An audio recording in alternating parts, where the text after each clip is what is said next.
Welcome. It's time for us to once again look at issues on the desk, making the rounds on the global scene and national and sub-national level. And today is no different, but the difference is that we've got, as usual, we've got one of the finest minds in the African continent to help us look at issues from very, very deep perspective, the political and security perspective.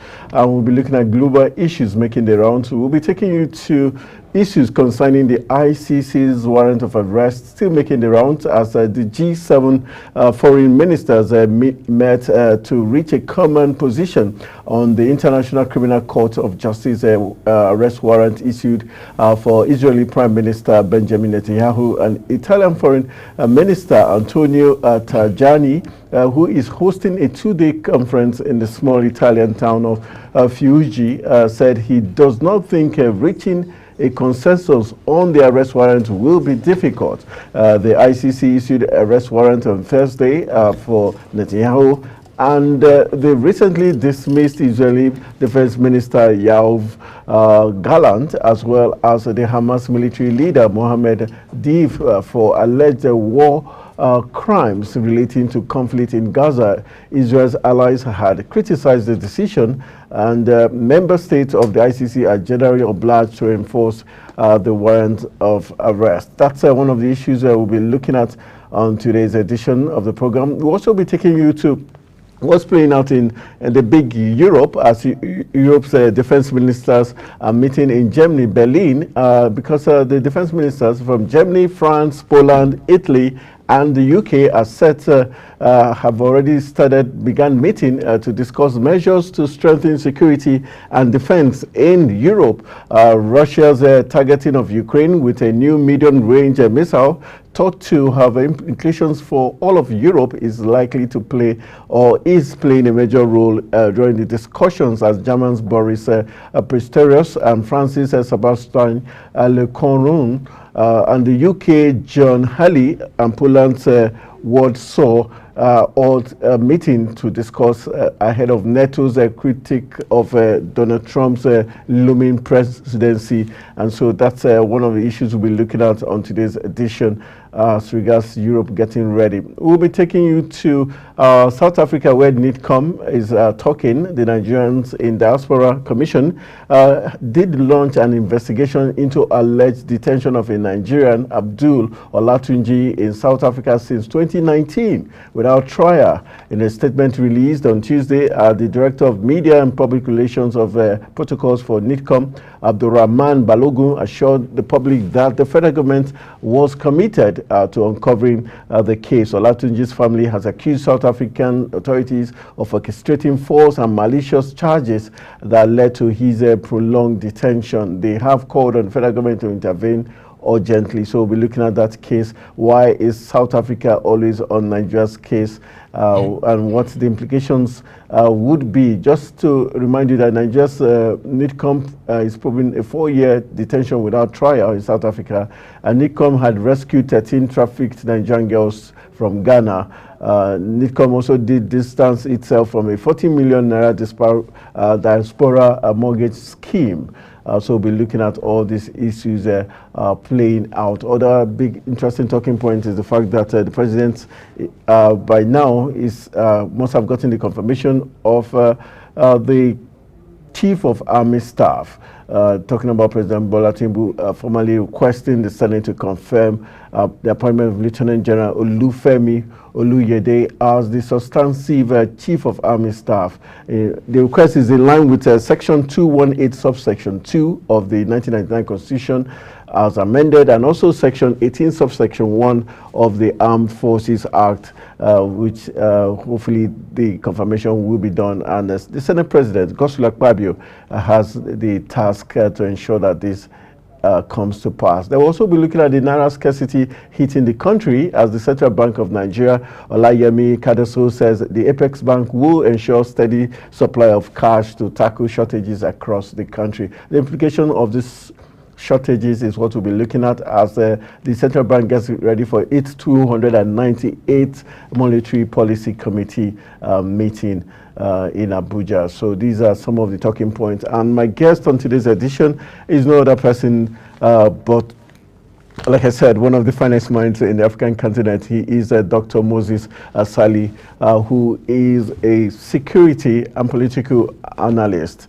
And put on top of that, a security expert helping us to look at these issues making the rounds. Good evening and thank you for joining me on the desk. Thank you for having me, Tony. All right, let's begin from the issue of what's playing out, the Netanyahu ICC's warrant of arrest. Now we are having key persons, the G7 foreign ministers, meeting to take a stand as regards whether they are going to agree for this warrant to be implemented or not. How strategic is this meeting? It's already ongoing. And do you think this is going to be in favor of Israel already, knowing that the U.S. is backing, has already called that move as ridiculous? Thank you for that. You know, we don't really expect the G7 to toe a contrary line from the U.S., considering if you look at Israel's relationship with these countries over the years, especially the ongoing war in Gaza, you would agree that these countries have always been there supporting Israel. And all that Israel has done in the course of fighting Hamas, you know, in terms of the military aid and resources that Israel is using to prosecute that war, some of them came from these countries.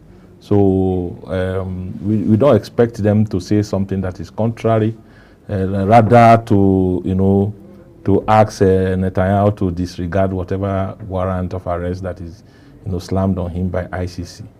But if you look at it critically, their position is not likely to change anything, because ICC is a body that is established by a statute. And these 7 countries, some of them are not even signatory to the statute of the ICC. So in other words, they don't even really have what it takes to invalidate whatever that has been said about that. The only thing that will happen is that if Netanyahu visits these countries, they won't arrest him. But if you visit a country that is obligatory to the ICC status, he might be arrested. He might be arrested. So that is certain. Is this likely to tilt towards some kind of pre-World War III if there's an arrest of the Israeli Prime Minister and allies begin to decide to get at each other's throat? Definitely. You know, countries over the years have come to realize that, you know, modern warfare is not fought alone. And that is why they form alliances and all that. So when a country is fighting, whether the country is right or wrong, you know, by that alliance treaty, you are bound to support that country to do whatever that they are doing. But in this case, you know, what Israel has done in the fight against Hamas is obvious that is genocidal. It's very, very obvious that is genocidal. And it will be wrong for the international community to turn a blind eye on that. There are several UN resolutions asking Israel to stop what he's doing in Gaza. But they ignored that. There was a General Assembly resolution on ceasefire.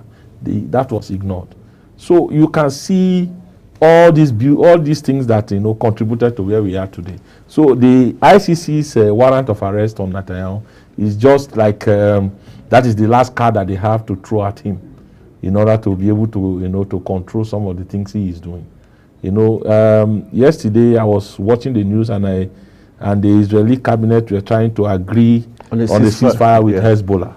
But they give them conditions. Do you think Hezbollah would adhere to those conditions? No. You see, the operational objective of Israel in Lebanon against Hezbollah is different from the objective they have against Hamas.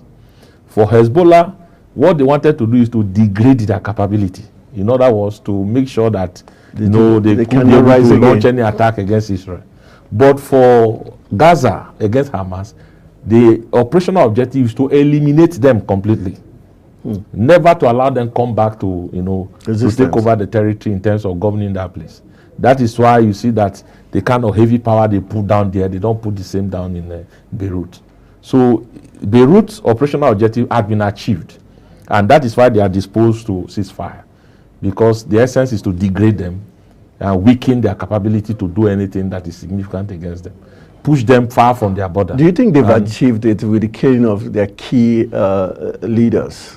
It's not just killing of their key leaders. You know, some of the buildings that you see that they bring down, some of them are warehousing some of the equipment that they use. So those buildings go down with the intelligence they have, believing that some of the arms and ammunition they have there have been destroyed. So in other words, they have been weakened.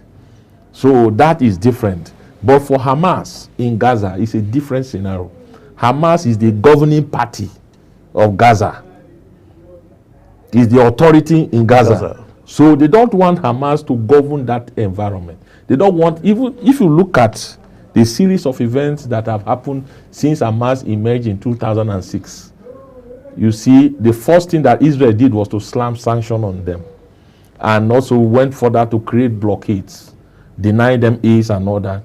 Went further to create over 500 checkpoints within the Gaza Strip. So all these things are things that, you know, that led to where we are today. So what they are doing at this moment is that the fight against Hamas in the Gaza Strip is to ensure that Hamas is completely eliminated. Would you say they've achieved that goal too? They cannot eliminate, because Hamas is an ideology.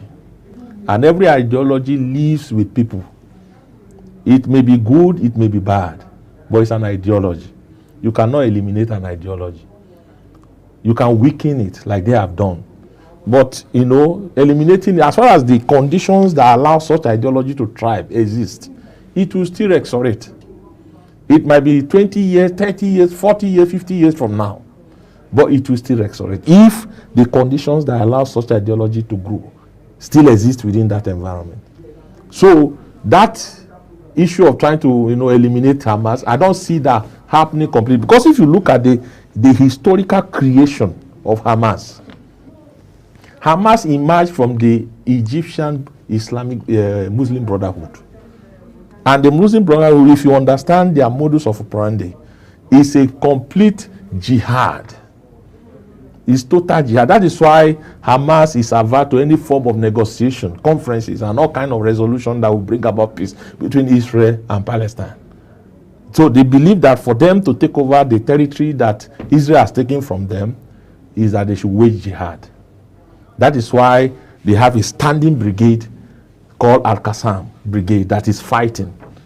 So jihad is the philosophy of Hamas, not like Al-Fatah, the other party that is in, you know, produces the authorities in so those ones, they believe in negotiation, conferences. That's why they have Camp David and other resolution platform, the Oslo Accord and all those. Those ones were on that part, and Israel was disposed to them because of the approach they have taken, you know, gradually preparing them for a statehood.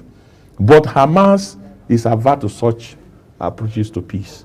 And that is what he's looking for, is jihad. Because through jihad, they can reclaim whatever land that Israel had taken from them. So the operational objective of Israel, militarily, is to eliminate Hamas from Gaza. Why? What they are doing in Beirut, in Lebanon, is to degrade the capability of Hezbollah.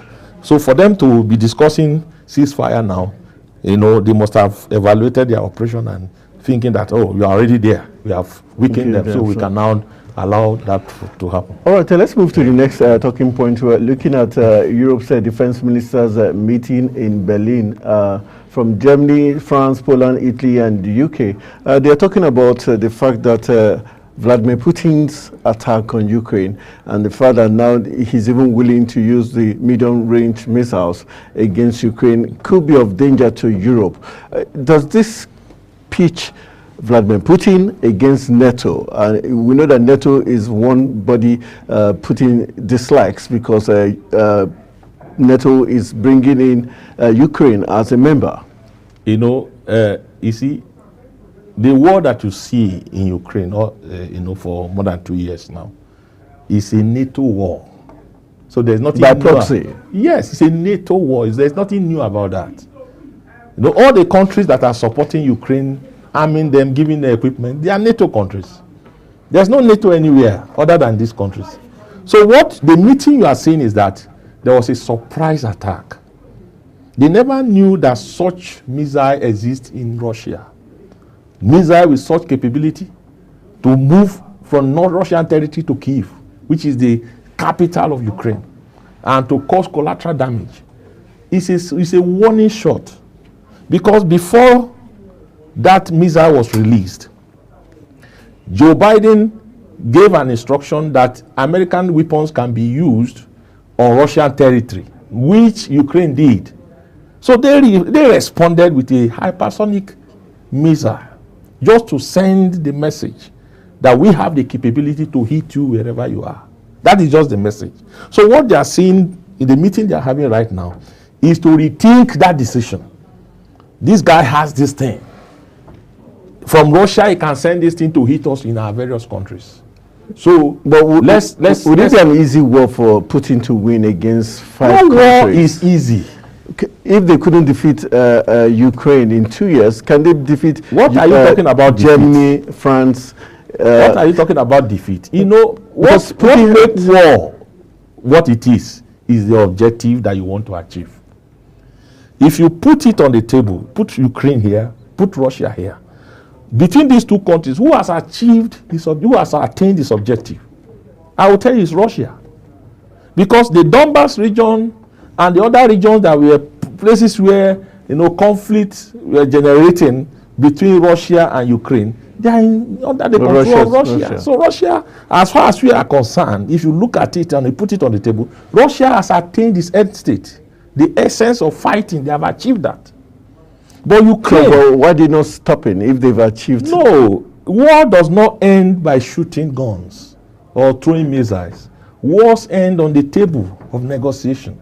So, but before you go to the table of negotiation, you must go from the position of strength. You don't go there from the position of weakness. Okay. So what they are doing is that they are sending these messages that even if this war should end, you should know that this war is ending because we want it to end. Not that we don't have what it takes to keep fighting. On the part of Ukraine, has Ukraine also lived up to its own billing? Ukraine is the biggest loser in this war. Because if you are talking of casualties, they have more than Russia. If you are talking of assets that have been destroyed, infrastructure that have been destroyed, it is their territory. You are talking of losing of men, it is them. So they are the biggest loser. They are the biggest loser in this war. And those territories that Russia had already captured now, those territories are already firmly in the hand of Russia. So at the end of the day, they are going to have that. And again, what actually affected whatever capability that Ukraine could muster against Russia is because of the war between Israel and Hamas. Because on the order of priority, Israel comes first before Ukraine. So the support that ought to have gone to Ukraine to be able to hold its ground and try to see if they can regain territories that Russia had taken, most of the support goes to Israel. So Ukraine is helpless.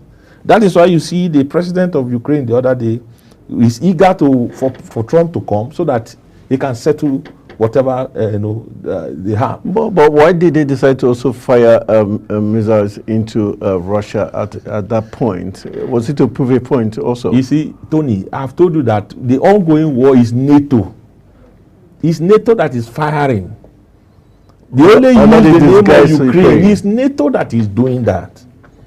It's NATO. And what was the major point of disagreement?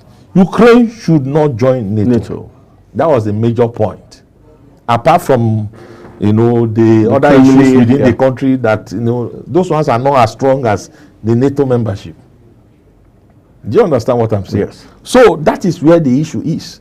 And NATO wanted Ukraine at all costs so that, Ukraine, the proximity of Ukraine to Russia, if they can be able to mass up within Ukraine, they can be able to have access to intelligence from Russia. They can be able to measure what kind of thing that we can do to be able to take down Russia and all that. And Russia does not want that because having them close to him, to his border, is a major threat to his sovereignty. So these are the reasons why you are having that kind of crisis between them. Okay, so at the end of the day, how do you think this the communique or the resolution of this meeting would be? Definitely, it will end the war, but people will lick their wounds. I have told you that in this case, the biggest loser is Ukraine. Ukraine. Because if Russia holds those ground that they are taking in the course of the war, and the negotiation table, if at all is going to shift any ground, it's going to be a very little shift. And you know that there are major towns with the status of Ukraine as a NATO member remain, would that be a sticking point? You see, NATO, being a NATO member or not, is not an issue. Joining an organization is not cast in iron.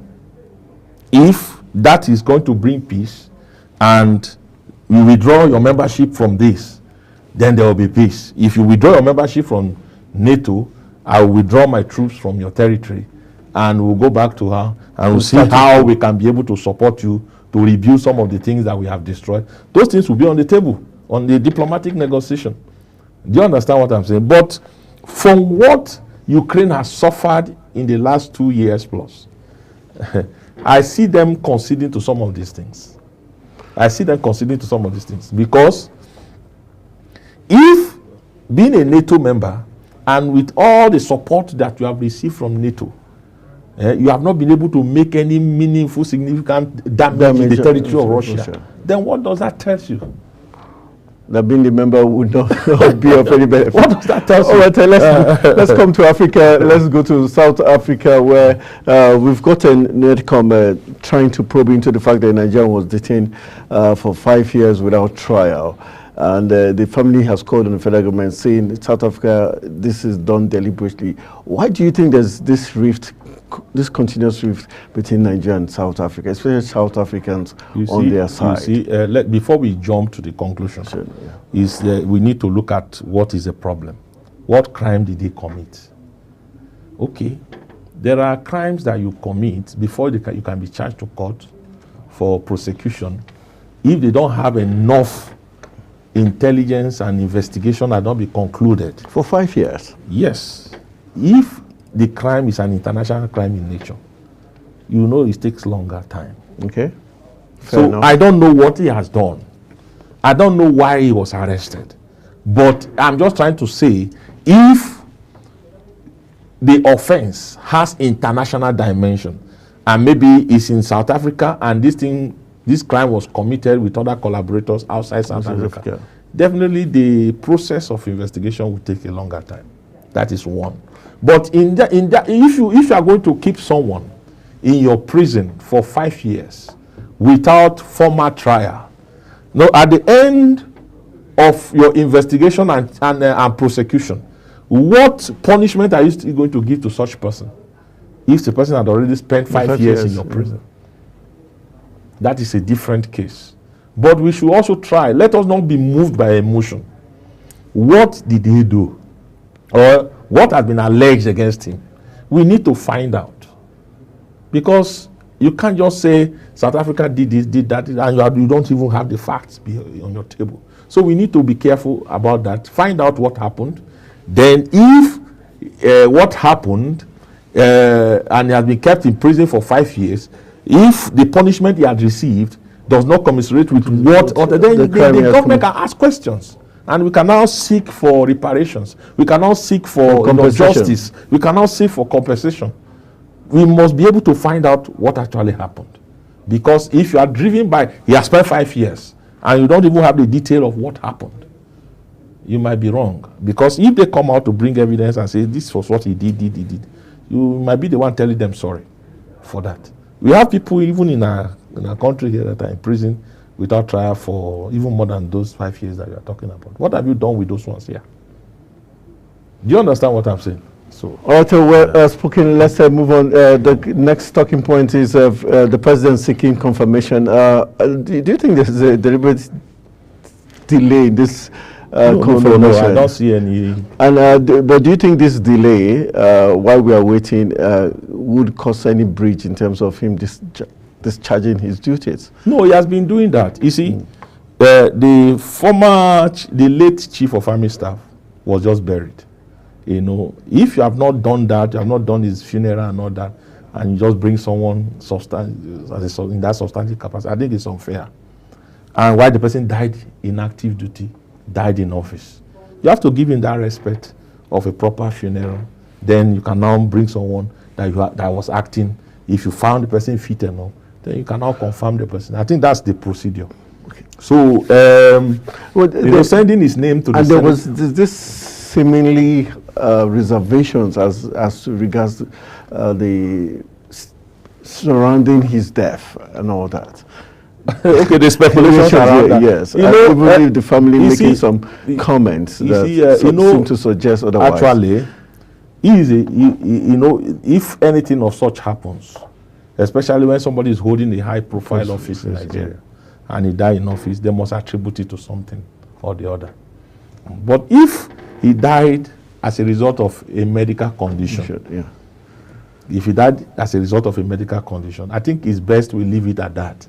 Whatever speculation that we will have and say that this was what killed him or this was what happened, as far as you don't have substantial evidence to back up your claim, it's still is speculation.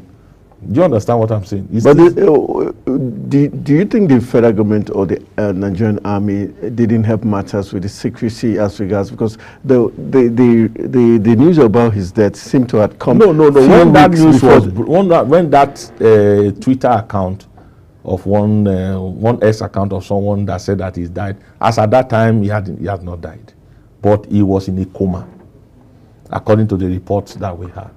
So you can't declare somebody dead when the person is still in a coma. We are human beings. Do you understand what I'm saying? So he had not died then.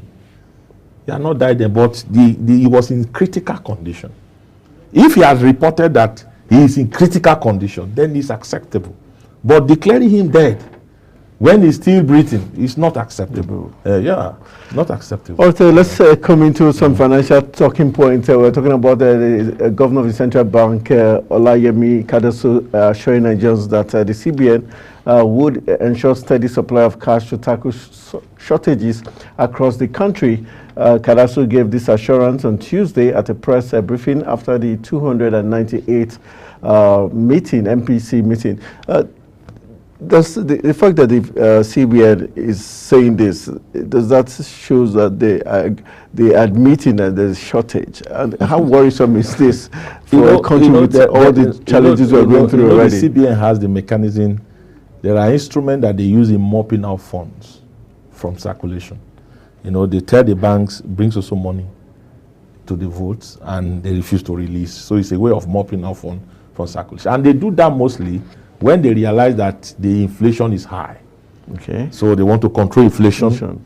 They do that. But there are things that drives inflation. It's not about taking out money from circulation. They have done that and they see that it didn't work because prices of things are still going up. So it's not about mopping out funds from circulation. The factors of production, as long as they are high, the prices of goods that comes from that production will be high.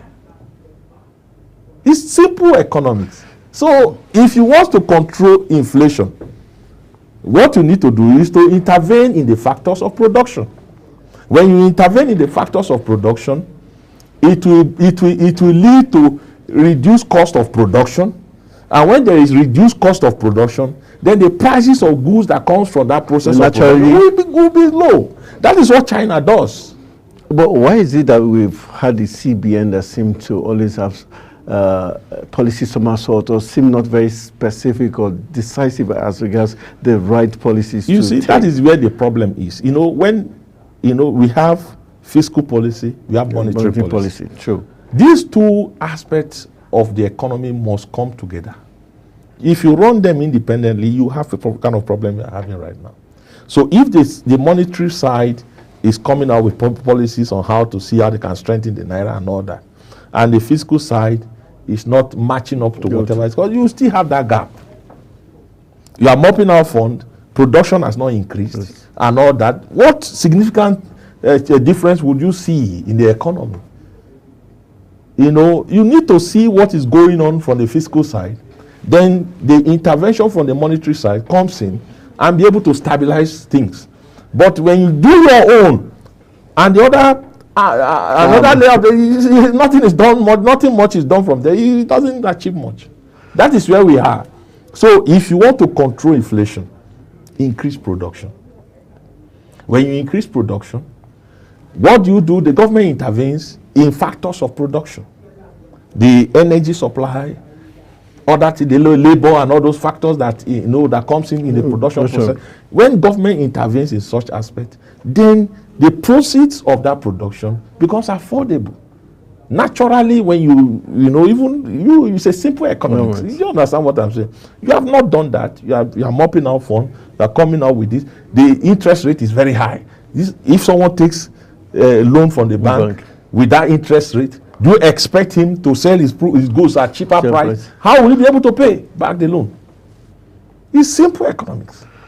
All right, we'll be going for a quick break. In case you're just joining us, it's the desk, and we're looking at issues and making the rounds. We've got Dr. Moses Sali, who is helping us give us a very balanced analysis of all the talking points. So we'll go for a quick break. When we return from the break, we'll be taking you towards the Code of Conduct Bureau, where President Bola Tinubu has appointed 3 board members to complete the member board of 10. And also, we've got the Senate admitting finally that they made an error in deciding to remove Danladi Umar as the chair of the Code of Conduct Bureau. Already one man is already in charge. So we'll be looking at the controversies surrounding the removal of Umar as the chair of the Code of Conduct Bureau. Stay with us.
All right, welcome back from the break. It's still the desk on Global Television, and we're looking at issues and making the rounds from the global perspective. Now we're talking Code of Conduct Bureau, where the president, Ahmed Tinubu, on Tuesday nominated 3 new members to fill the existing vacancies on the board of the Code of Conduct Bureau, CCB. Tinubu's immediate aide, Bayo Onanuga, they made the announcement in a formal letter addressed to the Senate President.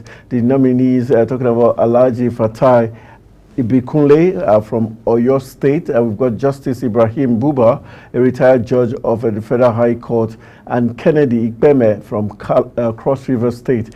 Established in 1979, the Code of Conduct Bureau plays a critical role in maintaining the integrity and within the public service and ensuring compliance with the country's ethical standards. The Bureau operates with a 10-member board. On October 23rd, 2024, we had President Tinubu swearing in the chairman of the board, Dr. Abdullahi Usman Bello. The current board includes 7 plus these 3 new nominees, making it 10. But the big question is, we've got the Senate coming out in the next saying that the Senate has admitted it's made errors in its resolution advising President Bola Tinubu to remove Umar Danladi as the chairman of the Code of Conduct Bureau. During plenary last Wednesday, the Senate adopted the resolution asking President Tinubu to sack Danladi over allegations of corruption and misconduct. The resolution was taken in accordance with provisions of Section 157 of Section 1 of the Constitution. Is this not laughable when the Senate comes out to say they made resolution in error. Such a very grave. How do you see this? You see, the way we operate in Nigeria, in some cases, when even this one, you can even applaud them for even coming out to say to admit that they made that. Okay, now that you have admitted that you made an error, does it change? Will you reverse yourself? You know, when you make a mistake, try and reverse yourself so that the mistake that you have made will be corrected. Yeah. So, but what actually happened is that they wanted that man to leave. That is the politics of his removal. Oh. And that politics of his removal, this man should leave. They may have their reasons, but the man himself did not conduct himself well on that seat because there has been one controversy here and there. He even went to Banex to create one stair there some time ago. So all these things are the things that that have made him to get booted out the way it happened. But notwithstanding, if you don't really have substantial evidence against someone, corruption, and so you can't just go ahead and take a decision on that. So they have accepted that they made an error, but the error that you made, have you corrected it? Why not ask the man? Because we are talking of institution, not a person. Because when you weaken an institution by this type of decisions and all that, it has a rippling effect. Because whosoever succeeds a man will not be looking at those in the Senate as untouchable or those somewhere as untouchable, and when there are cases against them, they don't. Do you understand what I'm saying? They will be skeptical to move in. Thank you, because all these are the things that contribute to weakening state institutions. Because every institution has its character, and the character is sustained by what happens to that institution. So that is what we are seeing now. Whosoever succeeds this man will not be a good boy. Try as much as he can not to offend them. They affect the society because they will not be able to carry out their obligations effectively. And as long as they don't do that, the society remains even get worse. On the part of Mr. President, in as much as the Senate might have come up with a resolution, wasn't it incumbent on the Mr. President to also do his due diligence to an extent? So when it comes to Senate resolutions, Senate resolution is not binding, it's an advice. Where a Senate makes a resolution, so we advise as a Senate that you should do this. So if you don't find it, if you don't find the advice suitable to you, or whatever reason at that moment, you can as well keep it. There are many resolutions in the Senate that nobody talk about it today, and nothing was done about it. So a resolution is not a law.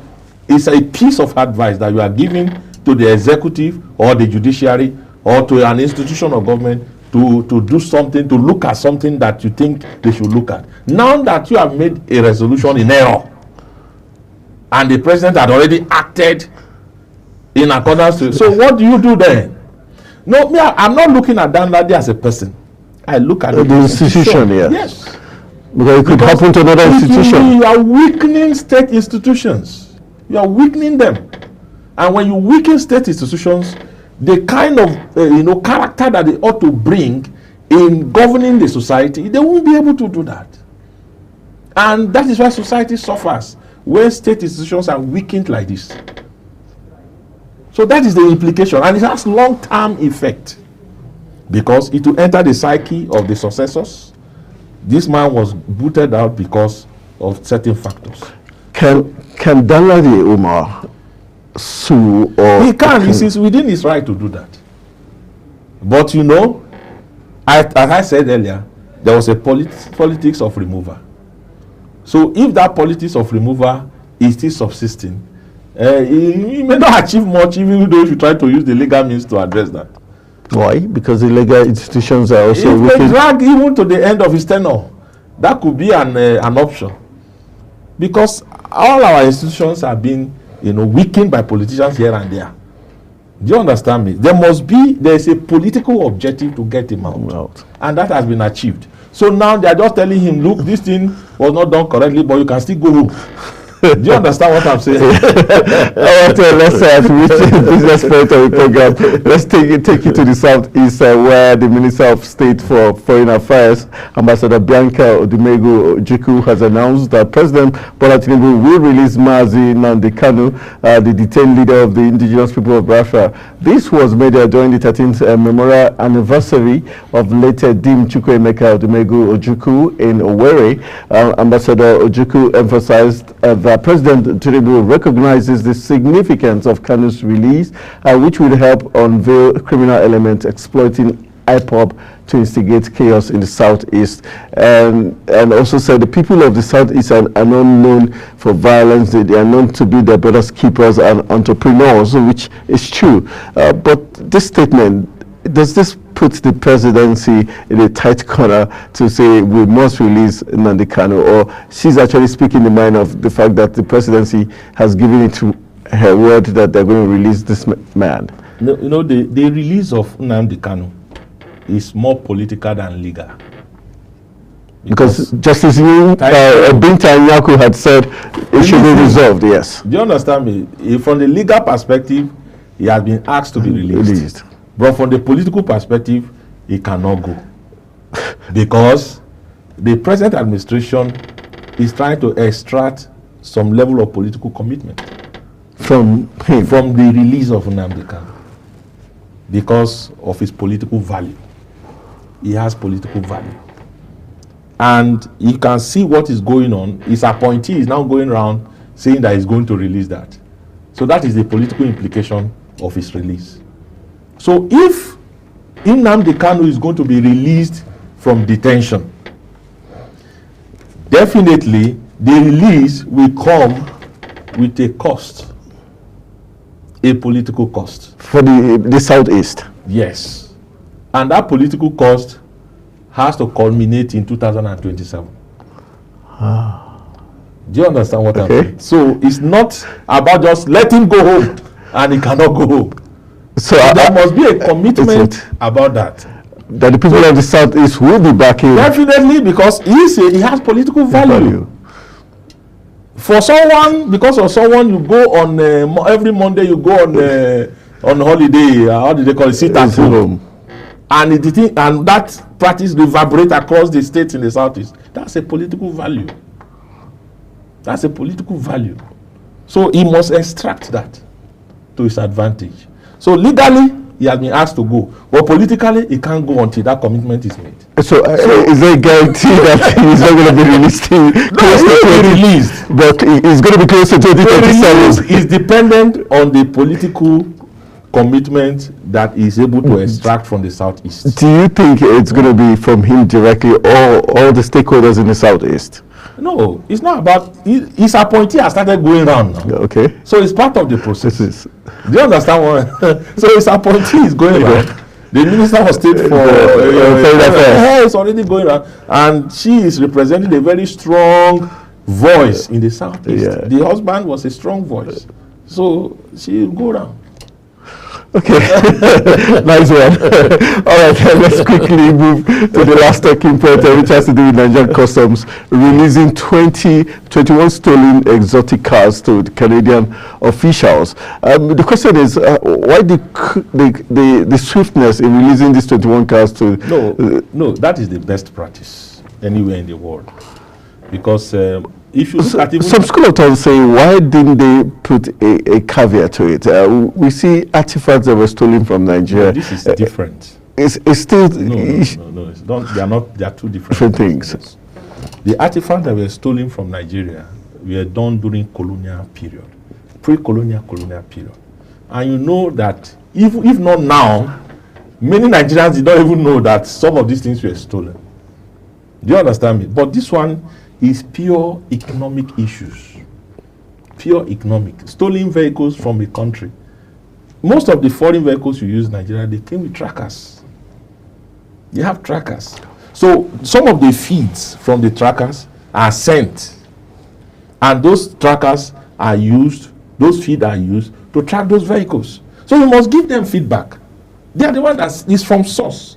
They sent it to you that we have tracked this vehicle to social location in your country.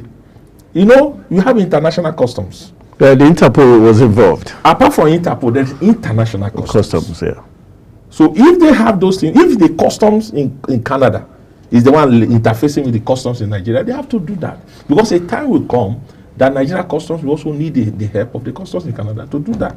So it's the best international practice that they have done.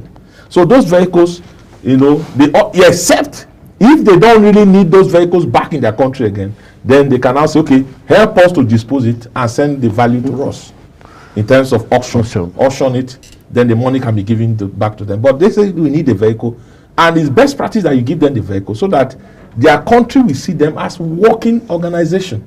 Because a stolen vehicle from your country, tracked to Africa and brought back to your country, is a plus for you. So it's a plus for Nigerian customs. Yes, it is. All right, let's wrap our conversation up with the issue of Yahaya Bello finally EFCC custody. For you, do you think this was long overdue? Are you giving kudos to Yahaya Bello for finally the White Lion deciding to come? Give him many kudos. You see. And do you think he's no, there is no need. The prosecution is going to be just? There is no need. You see. Apart from the legal aspect of corruption, anti-corruption, there is a perception aspect of it. In fact, the perception aspect of anti-corruption is more than 50% of the legal aspect. Because you have been accused of doing something and you said you did not do this thing. Why are you hiding from here to here before presenting yourself? By that running around and all that, you know, try to evade arrest and all that, you have sent the signal that you did it. That is the perspective. So is it going to be easy for EFCC to conclude its case, its prosecution? He has, you know, according to what we heard today, he said he's not guilty. Yeah, he pleaded not guilty. So definitely they are going to enter into the ring of legal battles. Do you understand what I'm saying? The next thing, maybe you ask for bail. And with that bail, go and sit down. So he give his lawyers money to doing the legal jingoism in court. But it's wrong. But what's the implication because when we of talk this? about leadership, you know, people don't understand what leadership is. Leadership. You are in front and people are watching you. There are leaders in the world, you know, they will openly accept that I did this, but I'm sorry. Do you understand what I'm saying? But in your case, you have been accused, say you didn't do it. Why are you running away? Bring yourself in. Even if at the end of the day, you are found wanting. Huh? You are found wanting. There could be a plea thank you, which have been the practice that have been on ground. Why are you running around? They will invade where you are living. The governor will come with you with his all these things. You are sending the wrong signal. Because the perception that those practices will generate is more than prosecution. In my own case. Because anti-corruption is more perceptive than legal prosecution. Because even those who are doing the investigation, they will look at you and say, when they see that you are trying to hide something, they will see there's something there. What are you trying to hide? So now that the Supreme Court had ruled that EFCC should supersede all over anti-corruption financial issues in Nigeria, he has turned himself in, because these were the things they were fighting. You know, trying to when they say the trying to that the money was not a federal government money, that is state money. Why would the federal government prosecute what belongs to the state? This and that. So when the Supreme Court ruled, then they don't have any hiding place again than to turn himself in. So that's what he has done. He has turned himself in now. So now our legal process will now begin and try to see the weight of evidence that may come as a result of that prosecution.